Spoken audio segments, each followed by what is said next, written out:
Okay, and what is your understanding about the objective of the ECP? Okay. Objective of the ECP. An objectives and ECP is basically to help mga teachers nga maihana sa service to nga diri na po promote. Basically, way nga mag-move forward sila sa promotion. Basically, mas madali ba nga pag-promote sa era? Para mas madali ko talaga pag-promote sa era.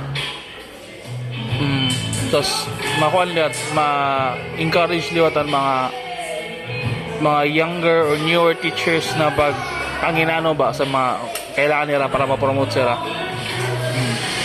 Can you give me example how this objective apply in your daily work? Kuwan, mga teachers, daily work for me, tatrabaho ang mga teachers yan na for basically para makakuha sa masteral, and in my daily work everybody is improving ang nila teaching techniques para magupay ba sila makuha sila promotion, makuha nila target goals para sa promotion, and na-encourage sa iba lahat ng mga teachers na manginano para ma-promote sila. Okay, again, mas madali sa promotion niya nasa ECP. Much more streamlined. Okay, how relevant do you find the ECP to your professional role? Relevant talaga ang ECP kay basically, ang purpose niya, again, help ang mga oral na promote maihana, as well as encourage ang mga teachers na panginano nga ma-promote sila. And ito din siya ECP sa good way para may nagod talaga upward mobility ng mga teachers para dili sila ma-discourage ba. Ay bakit ng iba ma-discourage mag-quit, mag-abroad.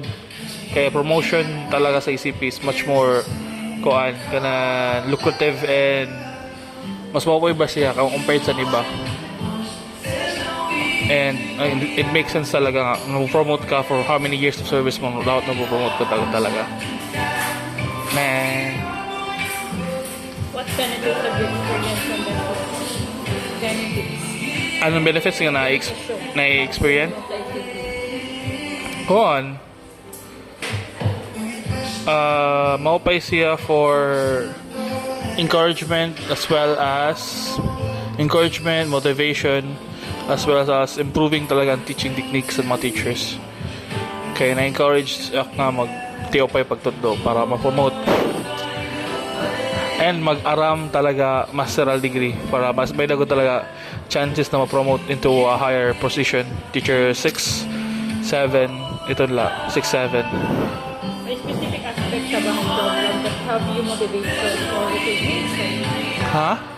May specific aspect ng program ba that have you motivation? Motivation? Ano? Specific aspect of the program that have you motivation or recognition? Kuhan. No? What's the question? Number 2.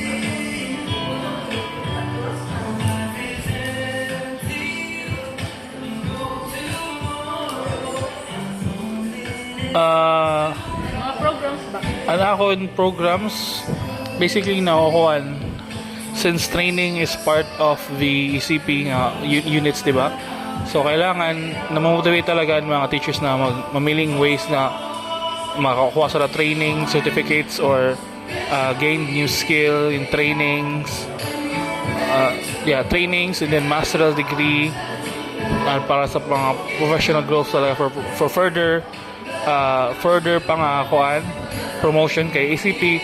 Streamlined naman promotion, so kahit diri ko magamitan niya na in the future pwede ko magamit siya para sa promotion, so mas makapay talaga.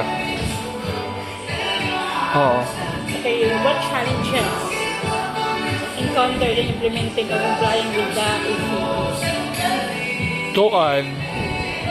Documents talaga, pag-prepare sa mga documents kuan nga tawag sa ni usala kasi tawag sa ni Piece A sa Kalbayog, PSA requirements, procurement, naiha talaga pag procure, labi na pag damo talaga nag-a-apply, sabay-sabay na mag-iiha pag apply. And then documents, ano ba? Yeah, mostly documents pa na ang problema. And do you describe a particular situation that was difficult?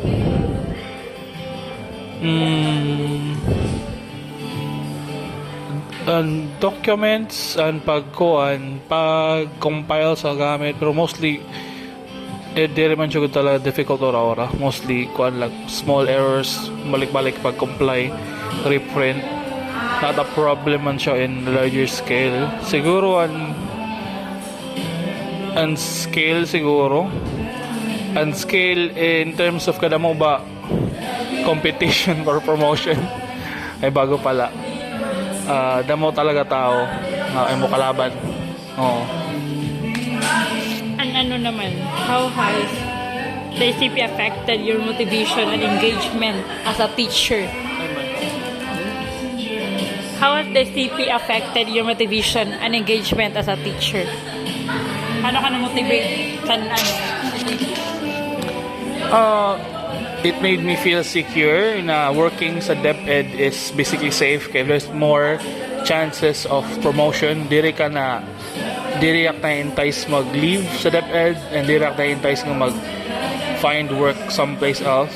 Like sadto before ECP, mga teachers lumiling pag abroad.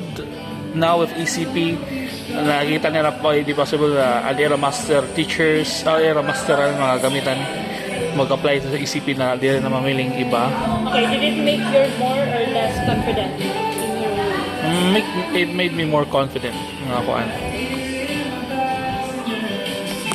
In what ways has contributed to your professional growth and career development? Career development, again, na-encourage ako na mamiling training na may certificate para ma-present sa ECP, and again, encourage ako na mag-try to finish my master's degree and try to damo pa mga community work related na school activities para ma-improve lang ako ng ECP para sa promotion. Kaya again, ECP is very competitive. Nang-motivate ako na mamiling talaga way ensure na makadawa akong points sa ECP in time para makapromote for application for promotion. How fair do you perceive the ICP process in your school? How fair? It's fair enough naman. Pag kuan sa amon, pag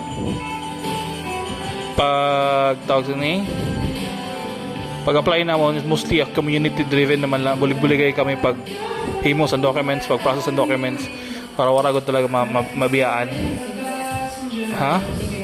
Teamwork talaga sa department sa amon school, and bulig man lihat namon mga school heads and master teachers para diri kami lang mabiyaan. Sabay-sabay man talaga pag effort. Are there criteria or practices you feel could be improved? I think in terms of ECP nga pwede pa ma-improve,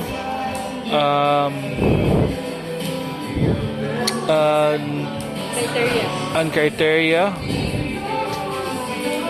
Warak so far medyo reasonable man ang criteria. Warak maisip. How effectively is the ICP implemented in your work context?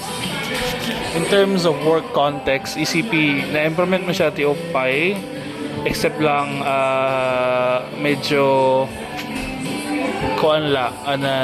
siguro during the time of applying processing namon sa ECP, naka-disrupt lang siya sa class. Kay syempre teachers instead of pagkaklase nanginginaro sa documents sa ECP. Tala ako na numduman.